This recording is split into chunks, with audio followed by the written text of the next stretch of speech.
নমস্কার, তনুর গল্প সম্ভারে আমি তনুশ্রী তোমাদের সবাইকে স্বাগত জানিয়ে আমার আজকের নিবেদন লেখক সৈয়দ মুস্তাফা সিরাজের একটি রহস্যমূলক গল্প তুতানখামেনের গুপ্তধন।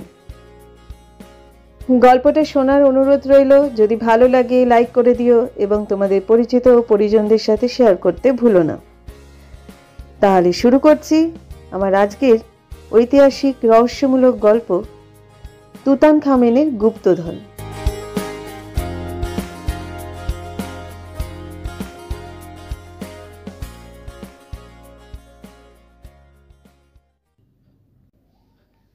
প্রথম বিশ্বযুদ্ধের আগের বছর 1913 খ্রিস্টাব্দের 13ই এপ্রিল লন্ডন শহর থেকে প্রায় 60 মাইল দূরে একটি ছোট্ট সুন্দর গ্রাম ব্লুবার্ট।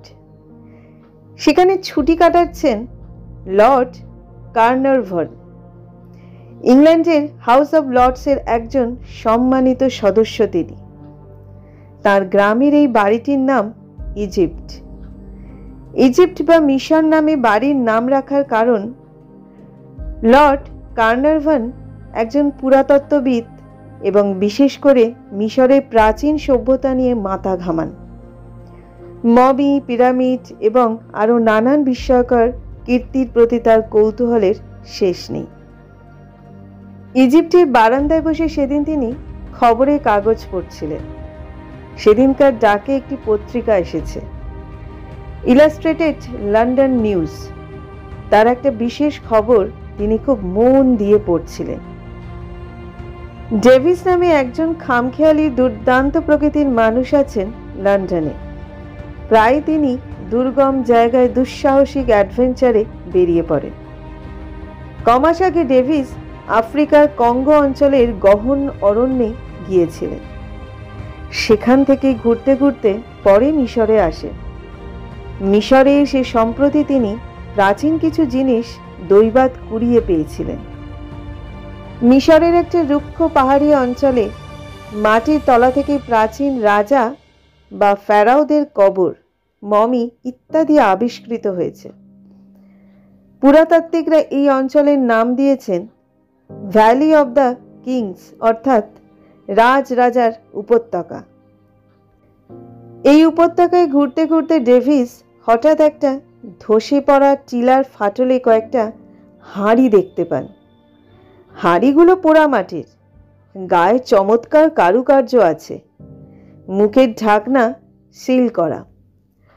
শিলমোহরে যাদের নাম আছে তারা কিন্তু ফেরাও নয়, পুরুত ঠাকুর।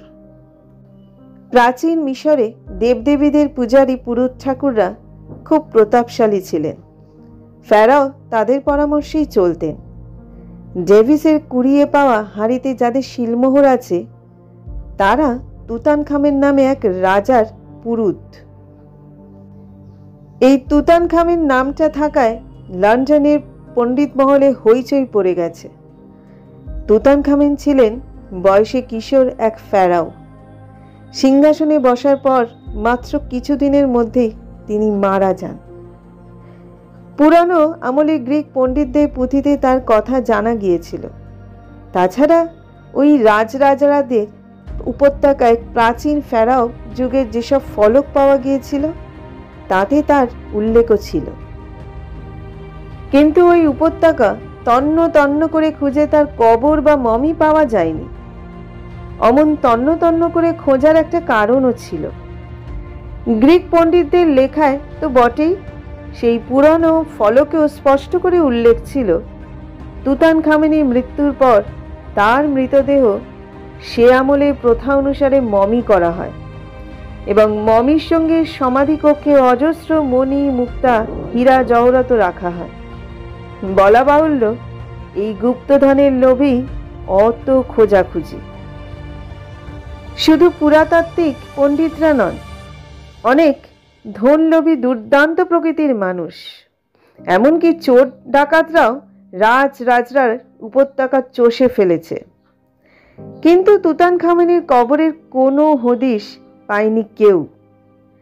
শেষে সবাই ধরে নিয়েছিল তুতানখামেন নামে কোনো ফেরাও ছিলেনই না, ওটা স্রেফ বানানো গল্প। কিন্তু ডেভিসের পাওয়া হাঁড়িতে তুতানখামেনের পুরুতদের শিলমোহর পাওয়া গেল এত দিনে। তাহলে বোঝা যাচ্ছে সত্যি ওই নামে একজন ফেরাও ছিলেন। তার চেয়ে বড় কথা, হাঁড়িগুলোর শিল ভেঙে ঢাকনা খোলা হয়েছে লন্ডন জাদুঘরে। ডেভিস ওইগুলো জাদুঘরে জমা দিয়েছেন। ইংল্যান্ডের আইনের এই রীতি। পৃথিবীর যেখানেই হোক, কোনো ইংরেজ বা ব্রিটিশ সাম্রাজ্যের প্রজা প্রাচীন কোনো জিনিস কুড়িয়ে পেলে কিংবা উদ্ধার বা আবিষ্কার করলে তা জাদুঘরে জমা দিতেই হবে, নয়তো জেল খাটতে হবে। ডেভিস তাই ওগুলো জমা দিতে বাধ্য হয়েছেন। এখন দেখা যাচ্ছে হাঁড়ির ভেতরে ভাঁজ করা পোশাক রয়েছে। এই পোশাক পুরুতরা রাজার শবযাত্রার সময় পরতেন। তার মানে তুতানখামেনের মৃত্যুর পর তাকে কবরে নিয়ে যাওয়ার সময় পুরুতরা এই পোশাক পরেছিলেন। তারপর প্রথা মতো সেগুলো খুলে হাঁড়িতে ভরেছিলেন, মুখে সিল এঁটে দিয়েছিলেন। তাহলে নিশ্চয়ই তুতানখামেনের কবরও কোথাও আছে। ডেভিস যেখানে হাঁড়িগুলো পেয়েছেন তারই কাছাকাছি কোথাও আছে, অথচ ডেভিস তা না খুঁজে হাঁড়িগুলো নিশ্চয়ই মিশর থেকে নিয়ে চলে এসেছেন। কেন চলে এসেছেন? লন্ডন মিউজিয়ামের অধ্যক্ষ বলেছেন, ডেভিস যখন রাত দুপুরে আমার বাড়িতে এসে আমার ঘুম ভাঙিয়ে ওঠালো, তখন আমি ওর চেহারা দেখে অবাক হলাম।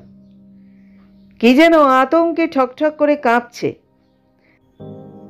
আমি প্রশ্ন করে তার মুখে বেশি কিছু জানতে পারলাম না, শুধু কোনো রকমে বলল,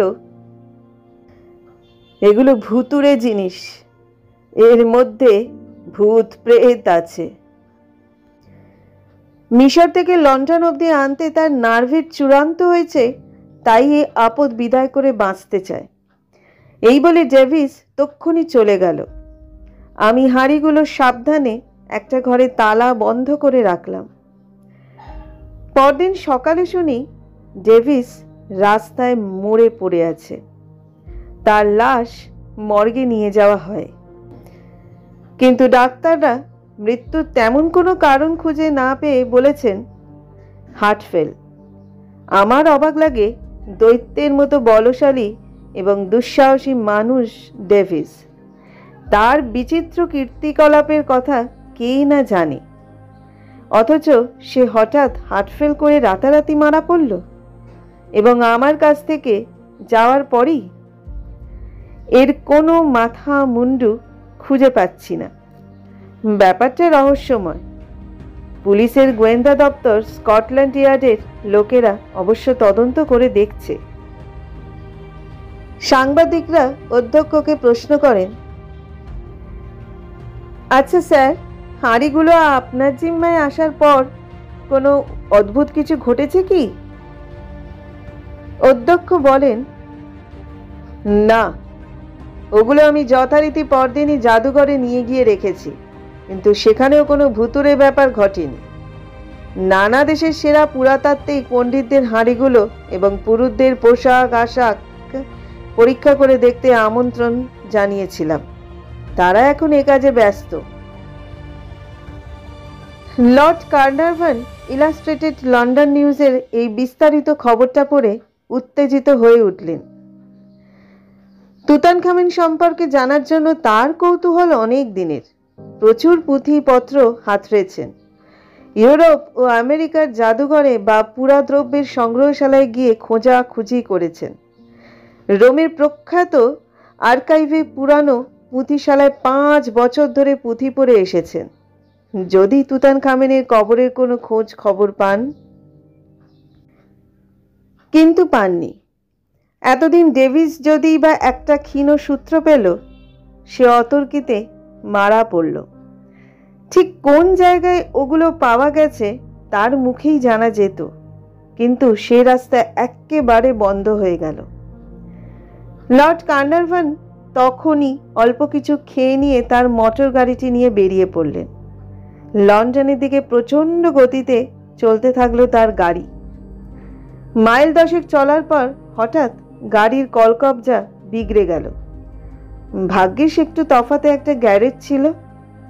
গ্যারেজের লোকেরা ঠেলতে ঠেলতে নিয়ে গেল। গাড়ি সারিয়ে চালু করতে ঘন্টা 3 লেগে গেল। গ্যারেজের মালিক একটু হেসে বলল, আজ দিনটা শুভ নয় মশাই, বেরোবার আগে কি তারিখটা লক্ষ্য করেননি? আজ অপয়া 13, আনলাকি 13। লর্ড কার্নারভন রেগে বললেন,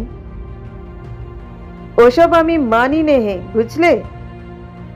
লোকটা মুচকি হেসে বলল, ঠিক আছে, ভালোই ভালোই পৌঁছন, এই ইচ্ছে করতে আপত্তি নেই, তবে কিছু বেগতিক ঘটলে আমাকে যেন সাপ দেবেন না।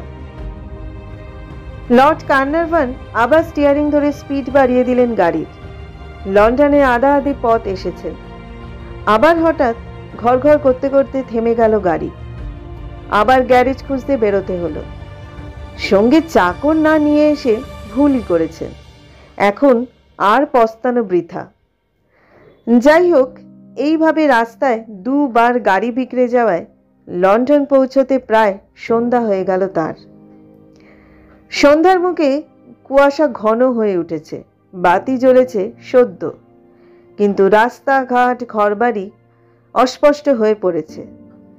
আজ আর জাদুঘরে ঢোকা যাবে না, কখন বন্ধ হয়ে গেছে। বিরক্ত মুখে লর্ড কার্নারভন গাড়ি চালাচ্ছেন। একসময় হঠাৎ দেখতে পেলেন সামনে আবছা একটা গাড়ি আসছে। গাড়িটা ঘোড়ার গাড়ি। দেখতে দেখতে গাড়িটা এসে পড়ল, কিন্তু আতঙ্কে লর্ড কার্নারভন দেখলেন ঘোড়ার গাড়িটা তার গাড়ির দিকে সোজা ছুটে আসছে। জোরে হর্ন বাজালেন, কিন্তু না, এই এসে পড়ল। লর্ড কার্নারভন ব্যস্ত হয়ে গাড়ির মুখ ঘুরিয়েই ব্রেক চাপলেন। সঙ্গে সঙ্গে তার গাড়ি উল্টে গিয়ে পাশের একটা খানায় পড়ল। প্রচণ্ড আঘাতে অচৈতন্য হয়ে পড়লেন তিনি। লোকজন দৌড়ে এলো চারপাশ থেকে। ততক্ষণে ঘোড়ার গাড়িটা কুয়াশার মধ্যে মিলিয়ে গেছে। তারা সাংঘাতিক আহত লর্ড কার্নারভনকে হাসপাতালে পৌঁছে দিল। লর্ড কার্নারভনের জ্ঞান ফিরল 3 দিন পর। কিন্তু তারপর তিনি যা বললেন শুনে তো ডাক্তাররা উদ্বিগ্ন হয়ে ভাবলেন, এই রে, দুর্ঘটনার ধাক্কায় লর্ড সাহেবের মাথার গোলমাল হয়ে গেছে। লর্ড বললেন, ঘোড়ার গাড়িটার ঘোড়াগুলো কালো রঙের। কোচওয়ানের পরনে ছিল প্রাচীন মিশরের পোশাক। আরোহীকে অস্পষ্টভাবে দেখেছি, মনে হয়েছে তার মাথায় ফেরাওয়ের মুকুট ছিল। হাউস অব লর্ডসের সদস্য বলে কথা, তার চিকিৎসার কোনো ত্রুটি হবে না। তাকে নিয়ে যাওয়া হলো মানসিক ব্যাধির ওয়ার্ডে। খ্যাতিমান মনস্তত্ত্ববিদ ডাক্তাররা নানাভাবে পরীক্ষা করে দেখে বললেন, না, লর্ড সম্পূর্ণ সুস্থ এবং স্বাভাবিক। তবে সেই ঘোড়ার গাড়ির ব্যাপারটা যেভাবে উনি বর্ণনা করেছেন তাতে বোঝা যায় উনি তখন হ্যালুসিনেশনে আচ্ছন্ন ছিলেন, অর্থাৎ চোখের ভুল। মিশর সংক্রান্ত খবর পড়ে দ্রুত লন্ডনে ফিরে আসছিলেন এবং সারা পথ মাথায় ওই চিন্তা ছিল। তাই কুয়াশা এবং আবছা অন্ধকারে ঘোড়ার গাড়িটা দেখে ওই ভুল করে ফেলেছেন। ভুলের ফলে উনি তাড়াতাড়ি ব্রেক চাপেন এবং গাড়ি স্বাভাবিকভাবেই উল্টে যায়। এমনও হতে পারে হ্যালুসিনেশনের ফলে আতঙ্কে গাড়িটা ঘুরিয়ে দিয়েছিলেন খানার দিকে। লর্ড কার্নারভন সুস্থ হয়ে বাড়ি ঢুকলেন, কিন্তু এবার তার ব্যক্তিগত চিকিৎসকরা তাকে পরীক্ষা করে দেখে বললেন, সামনে শীতকালটা আপনার শরীরের পক্ষে বিপজ্জনক হওয়ার আশঙ্কা আছে, তাই ওই সময় আপনার কোনো গ্রীষ্মপ্রধান দেশে গিয়ে থাকা উচিত।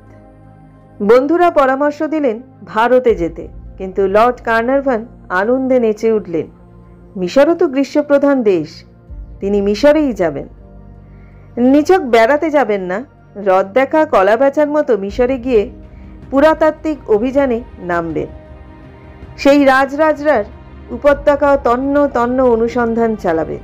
কোথায় ডেভিস হাঁড়িগুলো পেয়েছিল খুঁজে বের করবেন। মাটি খুঁড়তে তো হবেই, এজন্য লোকজন দরকার, অভিজ্ঞ তদারককারীও চাই। এর জন্য প্রচুর টাকাও দরকার, ইংল্যান্ডের দরবার থেকে অনুমতিও দরকার। লর্ড কার্নারভানের দুটোরই কোনো অসুবিধা ছিল না। তিনি সদল বলে মিশরের ভ্যালি অব দ্য কিংসে গিয়ে তাঁবু পাতলেন। এদিকে যেদিন লর্ড কার্নারভান দুর্ঘটনায় আহত হন, সেদিনই আরেকটি বিচিত্র ঘটনা ঘটেছিল। হাওয়ার্ড কার্টার নামে এক যুবক চাকরির খোঁজে হন্যে হয়ে বেড়াচ্ছে। লেখাপড়া মোটামুটি করেছে, কিন্তু তার ঝোঁক ছবি আঁকাতে, বিশেষ করে ড্রয়িংয়ে তার হাত বেশ পাকা। তখনকার দিনে কলকারখানার ব্যাপারে ড্রয়িং জানা লোকের দরকার হতো, এখনো হয়, কিন্তু নিছক ড্রয়িংয়ে হাত থাকলেই তো চাকরি পাওয়া যায় না। ইঞ্জিনিয়ারিং বা কারিগরি বিদ্যাও পেটে থাকা চাই। কার্টারের সেসব কিছু ছিল না। 1913 সালে 13ই এপ্রিল কার্টার মনমরা হয়ে বসে আছে ভিক্টোরিয়া পার্কে, একটা গাছের তলায়। হতাশায় সে ভেঙে পড়েছে। মনে মনে সংকল্প করেছে আত্মহত্যা করে বেকার জীবনের যন্ত্রণা থেকে নিষ্কৃতি খুঁজে নেবে। সেই জায়গাটা একেবারে নির্জন। একসময় সে তৈরি হয়ে উঠে দাঁড়ায়, গাছের ডালে মাফলার বেঁধে ফাঁস বানাবে এবং ঝুলে পড়বে। গাছে চড়তে যাচ্ছে, হঠাৎ কে পিছন থেকে হো হো করে হেসে উঠল। কার্টার চমকে উঠল, ঘুরে দেখল একটা পাগলাটে চেহারার বুড়ো ভিখিরি গোছের লোক কখন এসে দাঁড়িয়েছে পেছনে এবং তার দিকে তাকিয়ে হাসছে। কার্টার ক্ষোভে ও রাগে বলে উঠল, দাঁত বের করার কি আছে এতে? দেখেই বোঝা যায়। বুড়ো এসে কার্টারের কাঁধে হাত রেখে বলল, শোনো বাছা, তোমাকে একটা ভালো খবর দিই। যে জন্য মরতে যাচ্ছ তার একটা সুব্যবস্থা হয়ে যাবে। তুমি এক্ষুনি চলে যাও লন্ডন মিউজিয়ামের অধ্যক্ষ মশাইয়ের কাছে, গিয়ে বলো বেশি আমাকে পাঠিয়েছেন, আমি ড্রয়িংয়ের কাজটা ভালোই পারি। ব্যাস, দেখবে তোমার চাকরি তো হয়েই যাবে।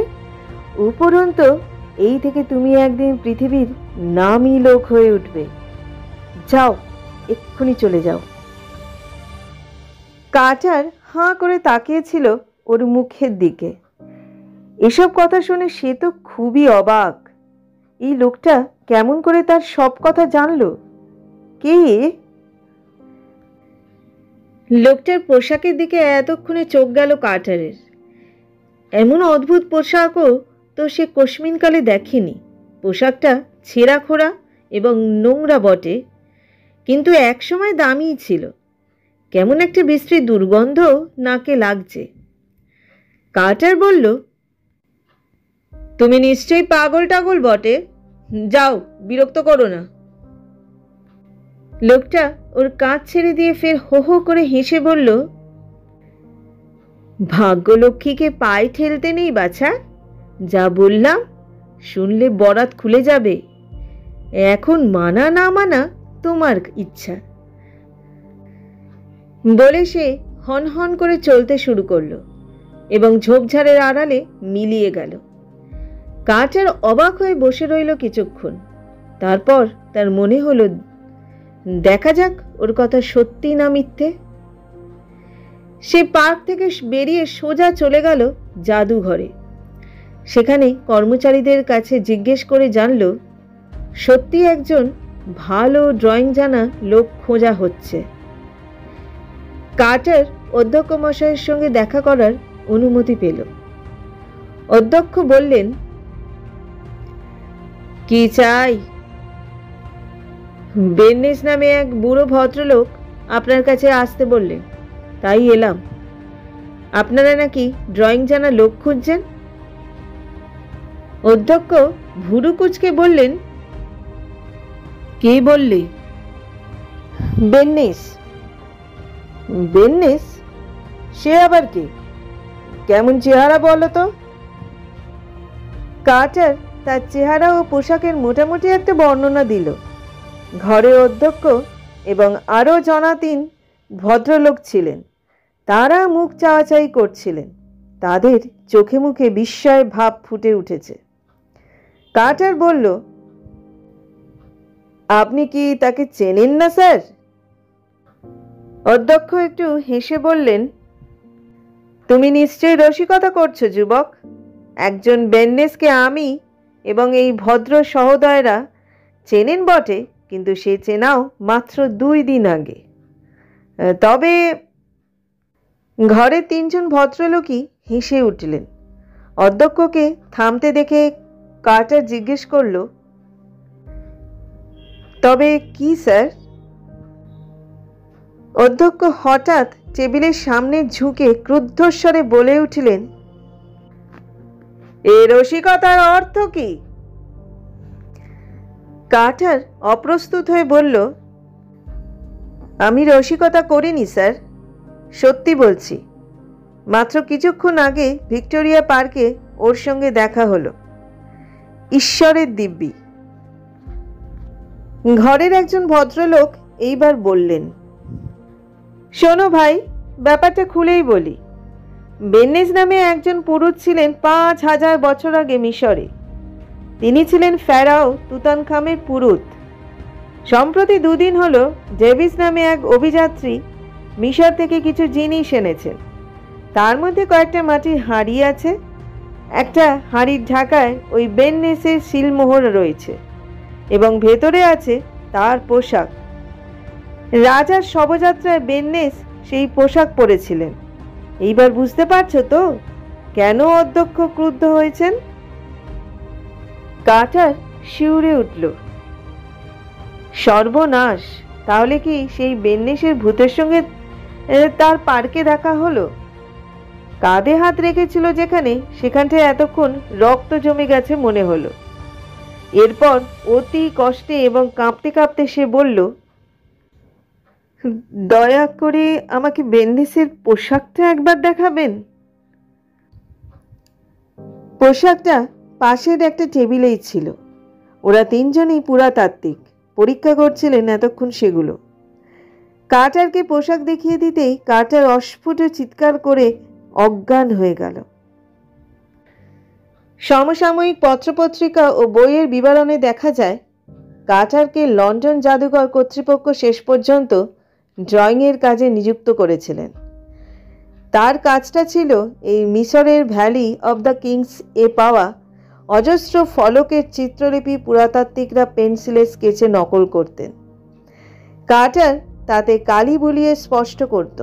তারপর সেগুলো বিভিন্ন দেশে পণ্ডিতদের কাছে পাঠোদ্ধারের জন্য পাঠানো হতো। কার্টারের মনে মিশরের প্রাচীন সভ্যতা সম্পর্কে ক্রমশ তীব্র কৌতূহল জেগে উঠেছিল। তখন সে জাদুঘরে বসেই পড়াশোনায় মন দিল। 1914 সালে প্রথম বিশ্বযুদ্ধ শুরু হলো, চলল 1918 সাল পর্যন্ত। সেই জামাটোলের মধ্যে 1917 সাল পর্যন্ত 4 বছর ধরে ড্রয়িং বিশারদ কার্টার মেতে রইল পুরনো বই নিয়ে। প্রাচীন মিশর তাকে পেয়ে বসেছিল। বিশেষ করে পুরুত বেননেসের সেই অত্যদ্ভুত আবির্ভাব কার্টারকে রহস্যের গোলকধাঁধায় ঘুরিয়ে মারছিল। 1917 সালে কার্টার আর স্থির থাকতে পারল না। অধ্যক্ষের সঙ্গে ততদিনে তার স্নেহের সম্পর্ক গড়ে উঠেছে। কার্টার বলল, আমি মিশরে গিয়ে তুতানখামেনের কবর খুঁজে বের করব। আমাকে সেখানে যাওয়ার ব্যবস্থা করে দিন। অনেক সাদাসাদির পর অনুমতি পাওয়া গেল। তবে অধ্যক্ষ বললেন, দেখো বাবা, তুমি কিন্তু পুরাতাত্ত্বিক হিসেবে পণ্ডিত সমাজে স্বীকৃত নও, তাই তোমাকে স্বাধীনভাবে কাজ করার অনুমতি দেওয়া যাবে না। বরং অন্য উপায় সে ব্যবস্থা করছি।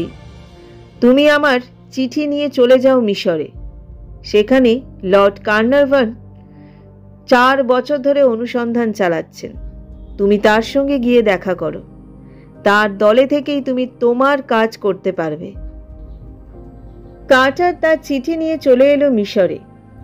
ভ্যালি অব দ্য কিংসের পাহাড়, মরু ও রুক্ষ অনুর্বর এলাকায় লর্ড কার্নারভানের তাঁবু খুঁজে বের করল। লর্ড খুশি হলেন এই মেধাবী বুদ্ধিমান যুবককে পেয়ে। দ্বিগুণ উদ্যমে তন্ন তন্ন করে খোঁজ শুরু হলো। যেখানে সন্দেহ হয় সেখানেই মাটি খোঁড়া চলতে থাকে, কিন্তু তুতানখামেনের কবরের কোনো পাত্তা পাওয়া যায় না। অথচ কার্টারের বিশ্বাস, ভিক্টোরিয়া পার্কে সেই অদ্ভুত রহস্যময় ঘটনার মধ্যে একটা স্পষ্ট ইঙ্গিত আছে। কার্টারই একদিন না একদিন তুতানখামেনের কবর আবিষ্কার করতে পারবে। 1922 সাল পর্যন্ত খোঁড়াখুড়ির কাজ চলল, কিন্তু সব নিষ্ফল হলো। লর্ড কার্নারভান এতদিনে ক্লান্ত হয়ে পড়েছেন। 9 বছর ধরে পড়ে আছেন এই উপত্যকায়। অজস্র টাকা কড়ি খরচ হয়ে গেছে। লন্ডন জাদুঘরের সাহায্য প্রচুর পেয়েছেন, কিন্তু সবই জলে গেছে। এবার বললেন, থাক, স্বদেশে ফিরে যাই। তুতানখামেনের কবর সম্ভবত আর খুঁজে পাওয়া যাবে না। কার্টার বলল, যদি অনুগ্রহ করে আরে একটা বছর সময় দেন, আমি কথা দিচ্ছি তুতানখামেনের কবর আমি আবিষ্কার করবই। লর্ড কার্নারভান বিরক্ত হয়ে বললেন, তুমি ফেরাওয়ের গুপ্তধনের লোভে পাগল হয়ে উঠেছ দেখছি। না লর্ড। কার্টার মিনতি করে বলল, ধনরত্নের প্রতি একটুও লোভ নেই আমার। আমি এই কথাও দিচ্ছি, যদি তুতানখামেনের গুপ্তধন আবিষ্কার করতে পারি, তার থেকে এক কণাও আমি নেব না। আমাকে বিশ্বাস করুন। লর্ড কার্নারভান আর শুনলেন না। পরদিনই চলে যাবেন ঠিক করলেন। জিনিসপত্র বাঁধা ছাদা হয়ে গেছে। ভোরে মোটর গাড়ি, খচ্চর, উট আর ঘোড়ার পিঠে সব নিয়ে অনুসন্ধানী দল রওনা দেবে। রাতে কার্টার মনমরা হয়ে ঘুরতে বেরিয়েছেন তাঁবু ছেড়ে। জ্যোৎস্না রাত। আনমনে ঘুরতে ঘুরতে কার্টার ফেরাও দ্বিতীয় রামেসিসের কবরের কাছে এসে দাঁড়ালো। জনহীন উপত্যকায় ফিকে জ্যোৎস্না পড়ে আছে। হঠাৎ দেখল একটা অস্পষ্ট মূর্তি রামেসিসের কবরের ধারে দাঁড়িয়ে আছে। কার্টার বলল, কে কে ওখানে? অমনি নির্জন নিশুতি রাত কাঁপিয়ে একটা অট্টহাসি শোনা গেল। কার্টার চমকে উঠেছিল। কাঁপতে কাঁপতে বলল, কে হাসছো এমন করে? কে তুমি? জবাব এলো, আমি তোমার প্রাণদাতা। হাসছি তোমার নির্বুদ্ধিতার জন্য। আমার প্রাণদাতা? তার মানে? ভিক্টোরিয়া পার্কে তোমার সঙ্গে আমার দেখা হয়েছিল, মনে পড়ে না? কার্টার শিউরে ওঠে, কথা জড়িয়ে যায় মুখে। কোনো রকমে বলে, আপনি বেন্নেস? হ্যাঁ, আমি সেই অভিশপ্ত কিশোর ফেরাও তুতানখামের প্রধান পুরোহিত বেন্নেস। শোনো কার্টার, তুতানখামেন কিশোর বয়সে দুর্বিনীত ছিল বলে তাকে দেবতারা অভিশাপ দিয়েছিলেন। তার আত্মা নরক যন্ত্রণায় হাজার হাজার বছর ধরে কষ্ট পাচ্ছে। তার মুক্তি হতে পারে যদি কোনো জীবিত মানুষ তার নামে আত্মবলি দেয়। আর শোনো, এই পর্যন্ত শুনেই কার্টার অজ্ঞান হয়ে গেল। যখন তার জ্ঞান ফিরল তখন সকাল হয়ে গেছে, সূর্য উঠেছে। সে উঠে বসল। তারপর মনে পড়ল সব কথা। তখনই সেখান থেকে পালাবার জন্য উঠে দাঁড়ালো। লর্ড কার্নারভানের দল হয়তো রওনা দিয়ে দিয়েছে, কিন্তু সেই মুহূর্তে তার চোখে পড়ল রামেসিসের কবরের 3-4 হাত দূরে একটা ফাটল দেখা যাচ্ছে, এবং ফাটলের তলায় শক্ত পাথরের একটা ধাপ। ধাপে একটা মাছের রেখাচিত্র। রেখাচিত্রের মধ্যে একটা সংকেত আছে। সেই সংকেত চিহ্ন ডেভিসের পাওয়া হাড়ির গায়েও ছিল। তাহলে কি? দেখা মাত্র কার্টার ছুটে চলল তাঁবুর দিকে। তখন তাঁবু গুটানো হয়ে গেছে। লর্ড সাহেব ব্যস্ত হয়ে কার্টারকে খুঁজছেন। তার জন্যই রওনা দিতে দেরি হয়েছে। কার্টার হাঁপাতে হাঁপাতে বলল, পাওয়া গেছে, তুতানখামেনের কবরের খোঁজ পাওয়া গেছে। ফেরাও রামেসিসের কবরের সেই ফাটলে একটা ধাপ থেকে নিচের দিকে চলে গেছে 16টা ধাপ। শেষ ধাপের সামনেই দেখা গেল একটা দরজা। এই সেই তুতানখামেনের সমাধি কক্ষ। যুগ যুগ ধরে এই সমাধি কক্ষের গুপ্তধনের কিংবদন্তি প্রচলিত। তুতানখামেনের মৃত্যুর পর নাকি প্রাসাদের সব ধন রত্ন মণিমাণিক্য তার মমির সঙ্গে এখানে এনে রাখা হয়েছিল। কেন? এর জবাবও পাওয়া যায় আরেকটি ফলকে। দেবতাদের অভিশাপে কিশোর রাজা তুতানখামেন মারা যান। তাই পুরোহিতরা বিধান দিয়েছিলেন রাজার প্রাসাদের সব ধন রত্নেরও অভিশাপের ছোঁয়া লেগেছে। এই ধন যে ব্যবহার করবে তারই অভিশাপ লাগবে এবং সাংঘাতিক রোগের কবলে পড়ে অল্প সময়ের মধ্যেই মারা যাবে। এতদিনে সেই অভিশপ্ত রাজার মমি ও ধনরত্নের কিংবদন্তি সত্য প্রমাণিত হতে চলেছে। লর্ড কার্নারভান এবং কার্টার তো বটেই, দলের প্রতিটি মানুষ আগ্রহী উত্তেজনা অস্থির হয়ে দরজার দিকে তাকিয়ে আছে। অবশেষে দরজা কিভাবে খোলা যায় পরীক্ষা করছিল কার্টার। হঠাৎ সে চমকে উঠে বলল, লর্ড, এই দরজা মনে হচ্ছে কোনো এক সময় ভাঙা হয়েছিল যেন। লর্ড কার্নারভান বিস্মিত হয়ে বললেন, সে কি? হ্যাঁ লর্ড, এই দেখুন, দরজার শিলমোহরগুলো দুভাগ হয়ে আছে এবং কেউ সেই ভাঙা জায়গাটা আবার জোড়া দেওয়ার চেষ্টা করেছে। তাছাড়া কপাটের জোরের দিকটা লক্ষ্য করুন, চির খেয়ে আছে জায়গায়। লর্ড কার্নারভান পরীক্ষা করে দেখে বললেন, তাই মনে হচ্ছে কার্টার, কিন্তু তাই যদি হয় তাহলে ভেতরে নিশ্চয়ই আর এক তিল সোনাদানা তো নেই, এমনকি মমিটা আছে কিনা তাও সন্দেহ। কার্টার চিন্তিত মুখে বলল, তাহলে দরজা ভেঙে দেখা যাক কি হয়েছে। লর্ড কার্নারভান বললেন, কিন্তু যদি সত্যি ভেতরে কিছু না থাকে তাহলে শেষ পর্যন্ত বিশ্বের পুরাতাত্ত্বিকরা, এমনকি লন্ডনের জাদুঘর কর্তৃপক্ষ ভাবতে পারেন আসলে হয়তো আমরাই সব গুপ্তধন মেরে দিয়েছি এবং মিথ্যে করে রটাচ্ছি, যারা আমাদের আগেই দরজা ভেঙে ভেতরে ঢুকেছিল, তাই না কার্টার? কার্টার ভেবে দেখে বলল, হ্যাঁ, তাও তো বটে। কার্টার, ব্রিটিশ আইন অনুসারে তুতানখামেনের সবকিছুই ব্রিটিশ সাম্রাজ্যের রাজকীয় সম্পত্তি বলে গণ্য হবে। অতএব আমাদের মিথ্যা বদনামের ভাগী হওয়া উচিত নয়, বরং আমরা লন্ডনে জাদুঘর কর্তৃপক্ষকে খবর পাঠাই। তাদের বিশেষজ্ঞ দলটি এসে আগে দেখুন সত্যি দরজা অনেক আগে ভাঙা হয়েছিল কিনা।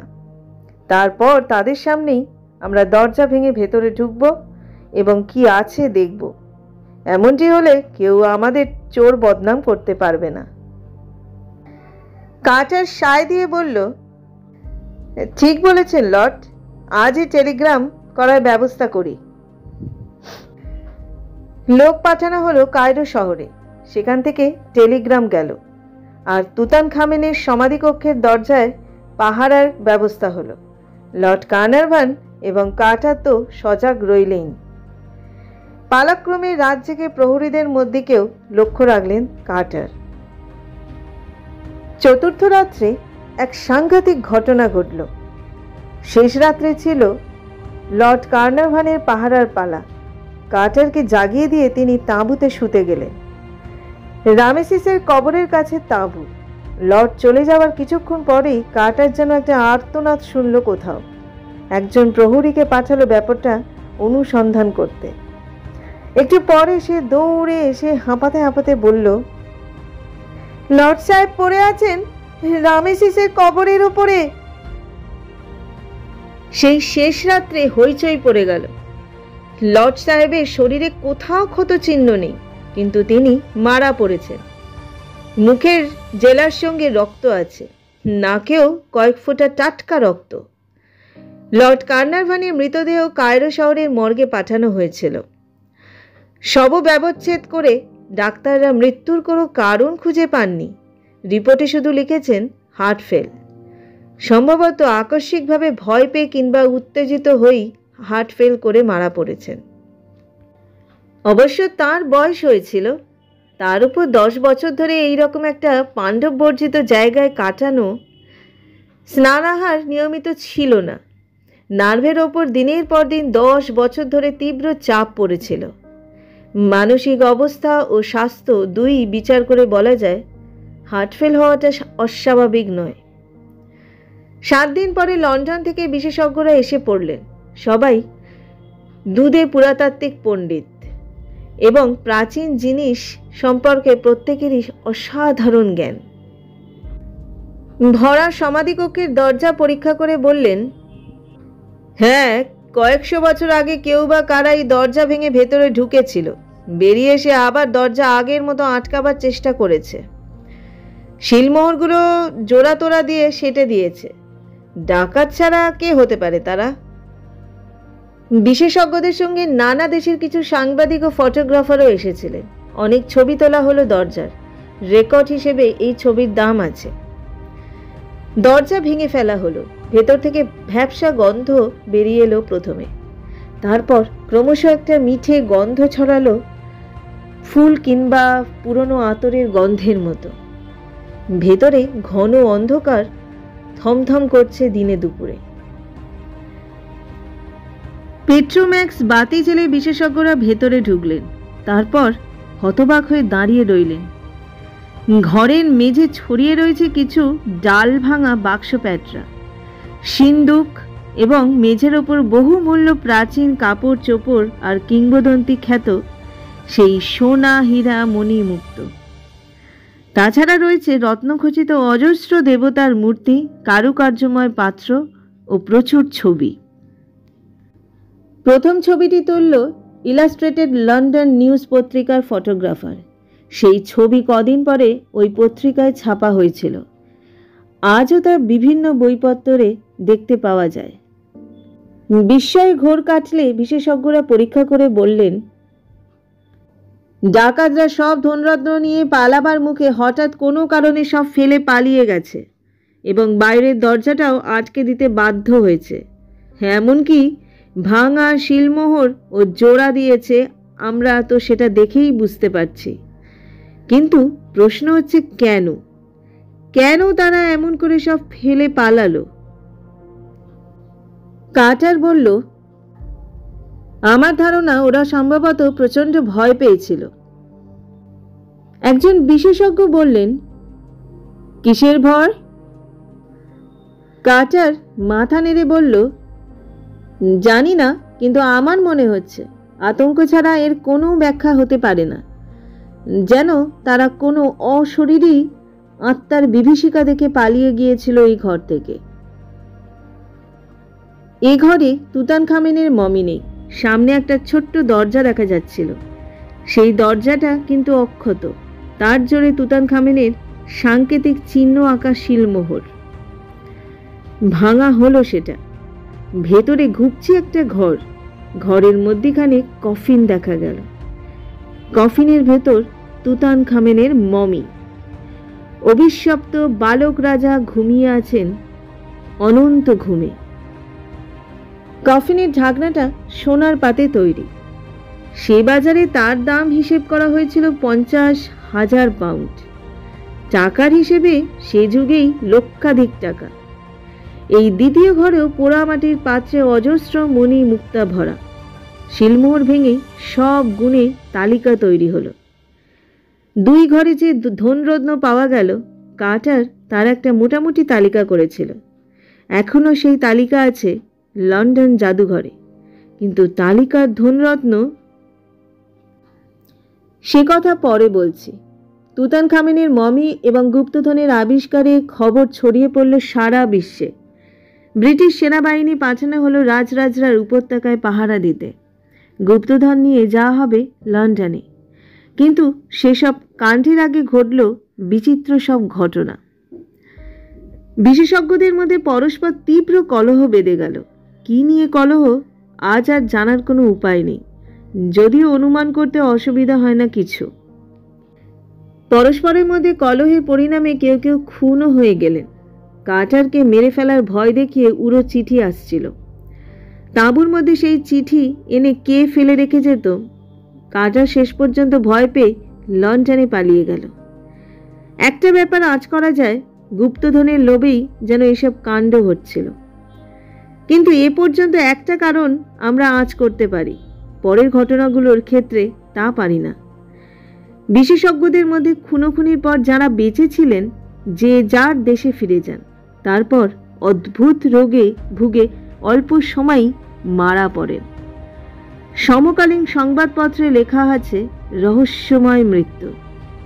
আর কার্টার? এক সকালে তাকেও বিছানায় মৃত দেখা যায়। মৃত্যুর কারণ অজ্ঞাত, শুধু বলা হয় হার্ট ফেল। তার পাশে ডাক্তাররা লিখে রেখেছেন সম্ভবত ভয় পেয়ে কিংবা আকস্মিক উত্তেজনায়। কিন্তু তার চেয়েও বিচিত্র ব্যাপার, লন্ডনে শেষ পর্যন্ত তুতানখামেনের গুপ্তধন বলে যে ধনরত্ন নিয়ে যাওয়া হয়, কার্টারের বেসরকারি তালিকা অনুসারে তা মাত্র 10%। বাকি 90% কোথায় গেল তার কোনো পাত্তা আজও মেলেনি।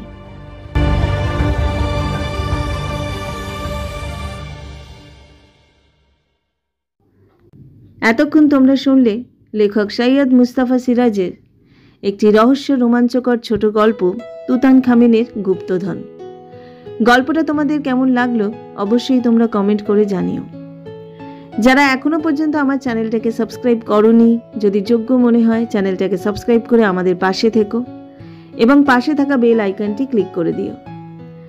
আজকের মতো বিদায় নিচ্ছি, আবার ফিরবো নতুন আরেকটা গল্প নিয়ে। সবাই ভালো থেকো, সুস্থ থেকো এবং সাবধানে থেকো।